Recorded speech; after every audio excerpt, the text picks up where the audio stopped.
Hello मडवन, आज के इस वीडियो में हम लोग बात करने वाले हैं ज़बरदस्त क्वेश्चन एंड आंसर्स के बारे में, जो कि आप लोग मुझे वंस इन अ वाइल पूछते रहते हैं, जिनके आंसर्स मैं देता हूँ अपने लाइव स्ट्रीम्स में कहीं ना कहीं। बट यार अकॉर्डिंग टू मी एक डेडिकेटेड Q&A वीडियो होना बहुत ज़रूरी है हमारे चैनल पर। बात तो सही है। So here we are today with a very serious, a very funny and a very nutcut Q&A for you guys. Let's go. So the very first question is from Ayush Mishra. कह रहे हैं भाई what is your YouTube income? अब honestly ये question सुन के ऐसा लग रहा है कि ये हर एक यूट्यूबर के Q&A वीडियो में मैंडेटरी हो चुका है। पैसा। सो अगर मेरी बात करूँ, थोड़ा बहुत रोटी कपड़ा मकान एंड एक थोड़ी सी सेविंग हो जाती है, ज़्यादा कुछ नहीं कमाता हूँ मैं। अब तो सच बोल दे भोसड़ी के। गेम खेल के घर पे हाथ मांगने आएगा क्या? ये लाइन बोला था ना तुमने। बेटा गेम खेल के मैं इतने पैसे कमा लेता हूँ ना, पूरे साल में तुम्हारे घर पे जितने पैसे नहीं होते उतना मैं सिर्फ GST भरता हूँ महीने। ज़्यादा कुछ नहीं कमाता हूँ मैं। सो ऑल्सो यहाँ पर हिमांशु ने पूछा है, bro you are so good, you should start your YouTube channel. हाँ भाई, सोच ही रहा हूँ कि एक गेमिंग चैनल, एक ब्लॉगिंग चैनल, एक इंस्टाग्राम और एक शॉर्ट चैनल खोल ही लेता हूँ। Which is your own favourite Hydra member rather than Dynamo and you? पूछ रहे हैं हमारे जस्टिन। सो डायनामो और मेरे को छोड़ के अगर पर्सनली देखा जाए फ्रेंड वाइज, तो that is going to be Hydra BTS। हम लोग बहुत टाइम से दोस्त हैं, तो वो एक हम लोग की बॉन्डिंग बनी हुई है। बाकी सभी हाइड्रा मेंबर्स भी लाजवाब, बेमिसाल, आहा क्या बताऊं, जितनी बातें करूँ उतनी कम है उनके लिए। But Hydra BTS is going to be one of my best friend in Hydra after Dynamo and myself. Anyways, so यहाँ पर विशाल भाई ये पूछ रहे हैं, apart from playing games what do you like to create for us the most? So honestly live stream करने के बाद जिसमें सबसे ज़्यादा मुझे मज़ा आता है वो है व्लॉग्स, स्पेशली ट्रैवल व्लॉग्स। जो अभी मेरी उत्तराखंड मसूरी की जो पूरी ट्रिप हुई है, उससे मुझे सीखने को कितना कुछ मिला है। एंड उसमें सबसे खास चीज़ ये थी कि मैं सभी को कैप्चर कर पाया, व्लॉग ले पाया, मेमोरीज में रिकॉर्ड कर पाया, सो दैट मैं फ्यूचर में जाके देख पाऊँ। And number 2 thing is overall मेरी लाइफ में बहुत सारी बकचोदी चलते रहती है, सो ये सारी चीज़ें करने में मुझे सबसे ज़्यादा मज़ा आता है। So in short, creating a lot of vlogs for you guys and creating a lot of funny content for you guys, इसमें मुझे सबसे ज़्यादा मज़ा आता है। सो या दिस वाज द आंसर। और एक सिचुएशन क्वेश्चन मिला है मुझे यहाँ पर, would like to settle in different country if you get a chance? Different country if you get a chance? देखो यार, ऑनेस्टली मैं यही कहना चाहूँगा कि इंडिया में बहुत सारी चीज़ें हैं घूमने के लिए एंड मुझे कहीं और जाने का मन ही नहीं करता है। बट यार ऑनेस्टली टैक्स में इतना प्रॉब्लम होता है कि ना चाहते भी मुझे दुबई शिफ्ट होना पड़ेगा। हमारे पास आता है एक यशवीर सिंह की तरफ से, पूछ रहे विच is your most embarrassing moment? Embarrassing moment. बहुत बुरे लग रहे। देखो ऑनेस्टली एम्बेरेसिंग मोमेंट की बात करूँ तो जब भी मैं स्कूल में था तभी हम लोग को क्या है ना, वो डांस होता है, एक फेयरवेल में डांस होता है, एक कपल रहती है, एक लड़की रहती है हमारी क्लास से ही। काफ़ी छोटा था मैं, 2nd या 3rd में ही था, तो हुआ होता क्या कि वो कपल डिसाइड होते हैं and then we have to dance together. So होता क्या था, उसमें मैंने डांस करते करते रिहर्सल्स तो करा मैंने स्कूल में, सब कुछ अच्छे तरीके से, प्रॉपर तरीके से, सभी बेस्ट तरीके, क्योंकि मैं क्या है ना छोटा था तभी बहुत ऐसा क्यूट सा फेस दिखता था, वाइट कलर का एकदम, बहुत गोरा। एंड देन जब फेयरवेल का दिन आया, जब मुझे स्टेज पे आके डांस करना है, तब स्टार्टिंग का 20 मिनट्स तब अच्छे से डांस को सेटअप हुआ सब कुछ। फिर हमारा टर्न आया तो उसमें स्टार्ट किया, 1 मिनट हुआ जैसे ही, वैसे मेरा पैंट फट गया।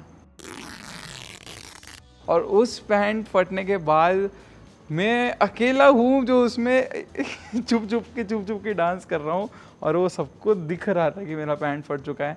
और वो छोटा था मैं तभी, तो मुझे कुछ दिमाग में भी नहीं आता था कि क्या इसका कर सकता हूँ मैं।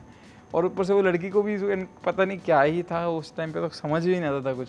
So this was the most embarrassing moment of my life अब तक का। बाकी जब मैं थोड़ा यंग हुआ, थोड़ा एक एम्बेरेसिंग मोमेंट वो भी था मेरे लिए कि मेरे जब 500 के सब्सक्राइबर्स थे या फिर 400 के सब्सक्राइबर्स थे, तब मैं फर्स्ट टाइम एयरपोर्ट गया था एंड मुझे कुछ भी नहीं मालूम था कि कैसे क्या होता है, एयरप्लेन वगैरह क्या चीज़ें होती है, क्या चेक इन वगैरह होता है, कुछ भी नहीं मालूम था। I was very blank. इतने लेवल ऑफ सब्सक्राइबर से पहुंचने के बाद भी प्रॉपर तरीके से मुझे एयरपोर्ट में क्या करना है नहीं समझ में आता था, जिस वजह से मैंने अपनी फर्स्ट फ्लाइट भी मिस कर दी थी। सो ऐसे खुद को मुझे बहुत एम्बेरेसिंग फील हुआ एक एयरपोर्ट वाले सीन पे। Next question is from Ayub, भाई आपकी कोई गर्लफ्रेंड है? यार देखो, मेरी गर्लफ्रेंड जोया है। पागल है लौंडे जोया के पीछे पागल है लौंडे। एंड रियल लाइफ में जोया अब तक मिलनी मुझे बाकी है, मैं वेट कर रहा हूँ उसके लिए, जो मुझे प्रॉपर तरीके से समझ पाए, जो alpha the ultra supreme prime power है, जो उसको हैंडल कर पाए। जो प्रतीक को समझ पाए, जो मेरे काम को समझ पाए, एंड कंपैरेटिवली मैं भी उसके काम को उतना अच्छे से समझ पाऊँ. सो ऐसी फ्यूचर मिलना मुझे बाकी है. And if by in future if you are watching, this is a very smart and a very hard working person for you. Be ready, बहुत अच्छा तुमको पतिदेव मिलने वाला है. ए पागल है क्या? शादीशुदा हूँ मैं. So the next question is from सार्थक. बहुत ही अच्छा क्वेश्चन पूछा है. How difficult is it to live in a boot camp with 12 other content creators? So इसका आंसर मैं प्रॉपरली फुर्सत में देना चाहूँगा, आप थोड़ा ध्यान से सुनिएगा. So it has been approximately 9 months in Hydra boot camp, जहाँ पर मैं 12 लोगों के साथ रह रहा हूँ. कहा जाए तो फिजिकली तो मैं प्रॉपर तरीके से मैं स्टेबल हो चुका हूँ, बट जो मेंटली स्टेबल होना है that is quite difficult for me to handle. Talking about the positive, कि हम जैसे स्ट्रीमर्स जो कि 12 जो मेरे फेलो क्रिएटर्स हैं हाइड्रा मेंबर के, हम सभी अगर सोलो अपने अपने घर में रहते हैं तो हमारे कोई फ्रेंड्स नहीं होते हैं या फिर लाइक माइंडेड लोग नहीं होते हैं जिनके साथ हम लोग बैठ के चिल बात कर सकें. तो यहाँ पर वो बूट कैम्प में पॉसिबल हुआ. We found friends among each other in Hydra boot camp, जिससे हमें काफ़ी स्ट्रेस रिलीफ होता है एंड काफ़ी अपना सा एक माहौल लगता है. बट साथ ही साथ में इसके कॉन्स भी हैं जो कि मैं आपको नेगेटिव साइड में बताऊंगा. Part number 2, we have stepped out of our comfort zone from our home. हमें छोटी छोटी चीज़ें मैनेज करनी पड़ती है यहाँ पर, लाइक हमारे कपड़े प्रॉपर धुले हो, हमारे पास हैंकरचिप्स हो जब भी हम बाहर जाएँ, socks and everything. There are lot of small things जो हमें मैनेज करनी होती है डे टू डे लाइफ में.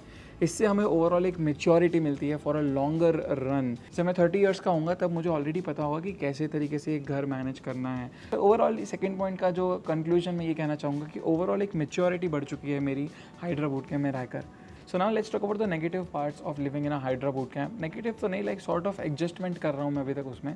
So now for me at 1.7 million subscribers, जब BGMI सिर्फ एक ऑलमोस्ट ई स्पोर्ट्स ही रह गया है, उसमें हमें कंटेंट प्रोवाइड करना is very difficult. So you have to continuously think about क्या हम नया प्रोवाइड करें ऑडियंस को, कैसे हम लोग नई ऑडियंस को हमारे चैनल पर लाए. इस बारे में एक सोचना, एक वाइडर इमेज होना बहुत ज़रूरी है माइंडसेट में. अभी यहाँ पर प्रॉब्लम ये आ जाती है बूट कैम्प में that I have a wider picture कि मुझे BGMI के बाद क्या कंटेंट बनाना है, ओवरऑल हमारी यूट्यूब जर्नी कितनी होनी चाहिए, यूट्यूब के बाद मैं क्या करूँगा. ये सारी चीज़ें मैंने अपने माइंड में ऑलरेडी सेट करके रखी है. But it is not same for the other hydra creators. May be वो लोग अपने लाइफ में उस मोमेंट पे नहीं पहुँचे हैं, उस लाइफ के डिसीजन पे नहीं पहुँचे कि उनको आगे क्या करना है. सो यहाँ पर डिफरेंसेस आ जाते हैं मेरी लेवल ऑफ थिंकिंग एंड बाकी सभी हाइड्रा मेंबर्स के थिंकिंग पे. सो अभी एक छोटा सा एग्जाम्पल देता हूँ मैं आपको मेरे और BT का, ठीक है. सो मेरे लिए अभी फ़िलहाल बहुत इंपॉर्टेंट है कि मैं अपनी बॉडी प्रेजेंटेबल बनाऊँ, ठीक है. On the same side BT के जो लाइफ गोल्स हैं वो कुछ और हैं, उसको वो बॉडी नहीं अभी फ़िलहाल उसको ध्यान देना. So what he does is he eats a lot of things जो कि मेरे हिसाब से जंक है एंड मैं प्रॉपर हेल्दी खाना खाता हूँ. सो यहाँ पर ही छोटा सा एक डिफरेंस हो गया खाने पीने में. बट साथ ही साथ में ये एक छोटा सा एग्जाम्पल है डिफरेंसेस के बारे में कि उसके लाइफ गोल्स अलग हैं, मेरे लाइफ गोल्स अलग हैं. So now what happens when we all live in a boat camp, जहाँ पर हम सब एक दूसरे से बातें कर रहे हैं, हर रोज़ घुल मिल रहे हैं, थोड़ी संगत का असर होने लगता है. बिकॉज कुछ लोगों का मोटिव ये होता है कि सुबह उठो, यूट्यूब स्ट्रीम करो, लोको स्ट्रीम करो, खाओ एंड मूवी देख के आराम करो. But on the other hand मुझे हफ्ते में 3 highlights, 4 YouTube streams, Instagram post, Instagram reel, alpha vlogs पे व्लॉग डालना है, हाइड्रा अल्फ़ा पे छोटे मोटे शॉर्ट्स डालने हैं. बहुत सारी चीज़ें मुझे ऑन पॉइंट क्रिएटिव कंटेंट निकालने के लिए रेडी रहना पड़ता है. सो इस वजह से यहाँ पर डिफरेंसेस आ जाते हैं. नो मैटर आपकी थिंकिंग, आपका विल पावर कितना भी स्ट्रॉन्ग हो ओवरऑल आपके कंटेंट को लेकर, बट वो हल्का संगत का असर आ ही जाता है and then you become lazy, you let go things and चलो भाई कोई नहीं आज नहीं तो कल स्ट्रीम कर लेंगे, कोई ना आज वीडियो नहीं क्या कल डाल देंगे. सो ये सारी चीज़ें होती है. So this is adjustment from my side. जल्दी मैं इसको धीरे धीरे सॉर्ट आउट कर लूँगा या फिर एक वे ढूंढ लूँगा कि इससे मैं सॉर्ट आउट कर पाऊँ. सो इसी के साथ हम लोग एंड करेंगे हमारा ये beautiful short and simple Q&A. अगर और भी क्वेश्चंस हैं आप लोगों के तो ज़रूर मुझे कमेंट सेक्शन में बताओ, आस्क अल्फा करके, #आस्क अल्फा करके, और फिर अपना क्वेश्चन लिखो. मेक श्योर कि वो एक भारी या लाइक एक तगड़ा क्वेश्चन हो, उसका आंसर देने में मेरी वाट लग जाए, है ना. तो हम लोग ये मैं मंथली एक बार Q&A करूंगा आपसे. अगर आप लोगों को मजा आया ये वीडियो देखने में तो लाइक करें, सब्सक्राइब करें चैनल को. We are very close to completing 17,10,000 subscribers.